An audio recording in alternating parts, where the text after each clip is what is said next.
Control oil, control country. Pernyataan yang sangat dalam dari seorang Henry Kissinger karena diartikan penantang hegemoni Amerika bagi yang tidak taat pada perintah mereka tersebut. Negara Suriah, Libya, Irak, Afghanistan, semua luluh lantak bukan atas nama demokrasi, tetapi atas nama hegemoni kendali minyak. Lalu ada pernyataan satu lagi sehubungan dengan Kentucky dan Okinawa. Control gold, you control the world. Gold untuk underlying percetakan uang adalah sebuah keharusan. Namun dunia saat ini dikendalikan oleh dolar tanpa underlying emas sebagai jaminan. Sejak Agustus 1971, Amerika melepas diri dari emas, lalu banyak kejadian seperti subprime mortgage di tahun 2008 membayangi dolar, bahwa tanpa underlying currency dolar ringkih. Peristiwa 2008 krisis keuangan karena permainan yang tidak berbasis jaminan tersebut, Amerika rugi 19 triliun dolar atau sama dengan biaya 5 perang besar yang Amerika biayai dalam 40 tahun terakhir. Tapi untungnya dia bisa printing money. Akhirnya 19 triliun dolar tadi di print lagi maninya. Biaya Amerika sebagai negara pendominasi itu besar sekali. Biaya perang dan biaya kerugian bermain keuangan tanpa dasar underlying juga merugikan. Dan ini akan diubah dengan strategi oleh Kentucky. Jadi, apakah mungkin akan masuk ke emas lagi? Kita lanjut. Yang jelas, mereka saat ini suka-suka printing money-nya. Kita lompat sebentar tentang world domination. Sebagaimana kita ketahui ada 5 cara untuk mendominasi dunia. Dan sebagian besar masih didominasi dikendalikan oleh Amerika. 3 sudah kita buka, yaitu currency domination, trade domination, military domination. Sisanya kita tidak terangkan yang 2 lagi, hanya buat mereka yang butuh. Saya yakin gak banyak kok orang yang butuh beginian. Ini ilmu apaan sih, abal-abal gitu ya. Baik, dari currency domination dan military domination, Amerika yang menang. Tapi trade domination, Tiongkok yang menang. Kita lanjut. Dari 3 hal tersebut, Cina mengambil 1, sekali lagi, yaitu trade domination. Yang 2 lagi, ini peluang bagi Indonesia. Sekali lagi, tapi bagi yang ngerti ngelola negara. Wes, tak simpen wae lah.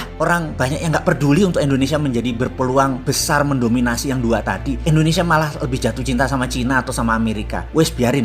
Nanti yang 2 ini kita simpan aja buat nanti ya. Oke, kita lanjut. Kita bicara tentang currency domination lebih dalam lagi sekarang. Semua masih ingat kan di tahun 97-98 di mana serangan ekonomi hitman kepada pemerintahan Soeharto menyerang rupiah dari 2.700 ke 15.000 hanya dalam waktu 6 bulan. Indonesia rontok. Krisis moneter lalu menjadi krisis politik. Waktu itu, inilah hal yang dilakukan di Kentucky, yaitu melakukan simulasi hal ini. Amerika sedang melakukan simulasi mengantisipasi supaya dolar tidak menjadi seperti subprime mortgage lagi, dan bagaimana saat ini bersamaan bisa menyerang sebuah negara. Nama simulasinya adalah currency warfare simulation. Anda akan tegang bagaimana simulasi itu mereka lakukan. Semua dengan perhitungan matematik yang sangat rinci, algoritma yang sangat jelimet. Mereka melakukan semua atas nama dollar reset value. Reset value ini dinaikkan, bisa diturunkan dolarnya. Jadi misalnya dalam ruangan tersebut ada 200 monitor lebih, setiap monitor ada nama negara, peta, dan nilai kurs terhadap dolar saat itu. Lalu mesin kalkulasi dinyalakan. Naik 20% nilai dolar. Apa yang terjadi pada Amerika? Apa yang terjadi pada negara Tiongkok? Apa yang terjadi pada Indonesia? Lalu keluar warna hijau artinya aman, kuning artinya bahaya, orange artinya bahaya 2, merah artinya bahaya 3, hitam artinya fail atau collapse negara tersebut. Sekali lagi, dolar dicetak dan beredar, 70% uang kartal dolar tersebut beredar di luar homelandnya Amerika. Saat ini dolar dicetak tanpa underlying, karena kalau berdasarkan deposito emas yang mereka miliki, maka nilai dolar yang dicetak sudah kelebihan 100 kali lipat nilainya dari saat ini. Jadi dolar currency-nya over value. Jadi dollar reset value adalah satu hal yang pasti dilakukan. Simulasinya banyak ragam, di mana ketika saya hadir, yang mereka simulasikan adalah mereka menerbitkan dolar baru. Dolar jenis baru ini diterbitkan di mana dolar lama nilainya dipotong hingga 50%, didiskon hingga 50%. Skenarionya dolar baru tidak terlalu jauh over value-nya, yaitu hanya 20%, hanya 20 kali dari nilai depository emas, dan bisa dengan cepat dinaikkan dengan strategi goldnya nilainya dinaikkan. Jadi, atau selain goldnya dinaikkan adalah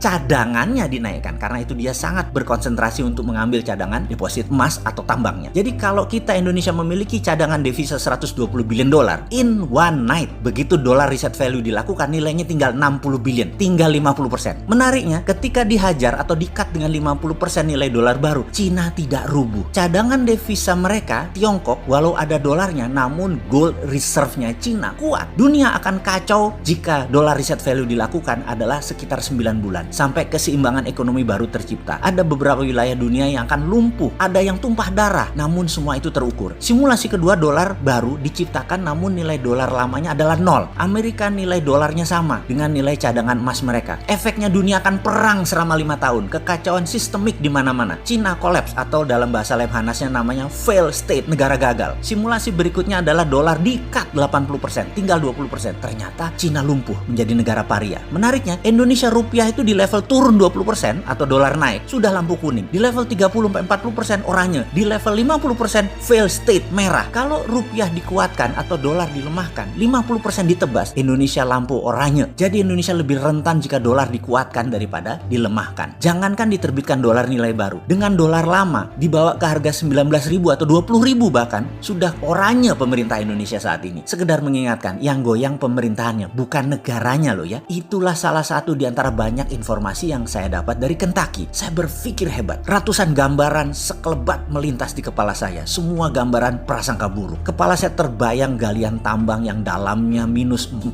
meter ke bawah tanah di pedalaman Papua di tambang Grasberg. Saya terbayang Freeport. Kenapa Freeport masih dikontrol oleh minoritas sahamnya? Karena penting rupanya bagi Amerika. Dan bagi Indonesia yang penting kan dapat jeneng, dapat nama. Jenang fulus masih Amerika yang dapat. Salah satu simulasinya adalah karena cadangan emas tidak bisa bertambah dengan cepat, harga emas dinaikkan nilainya saat ini ke 50 kali atau maksimum 20 kali dari nilai sekarang agar underlying jaminan gold depository menjadi batas aman. Ini semua kita tahu bahwa dolar sudah lepas ikatannya dengan emas. Dolar kalau mau cetak ya cetak aja. Tapi Amerika tahu dolar tidak punya pondasi. Amerika saat ini mendapatkan tantangan dalam currency domination. Karena itu mereka mulai berpikir emas lagi. Itulah Tiongkok, negara komunis. Di sisi lain, Tiongkok negara komunis yang ingin menjadi negara superpower dengan menantang Amerika. Tiongkok punya strategi. Tiongkok akan melakukan terhadap Amerika yang namanya strategi Cold War. Serangan terhadap dolar dengan transaksi di banyak negara bilateral menerima yuan Cina. Penguasa Amerika dalam petrol dan dolar yang disebut juga petrodolar diancam oleh Tiongkok. Trump terjepit waktunya. Pentagon belum di tangan Trump. Covid masih merajalela di Amerika. Mungkin cara terbaik pertama bukan dolar reset value, tapi naikkan cadangan emas Amerika. US Bullion Depository di Kentucky dan Okinawa harus naik.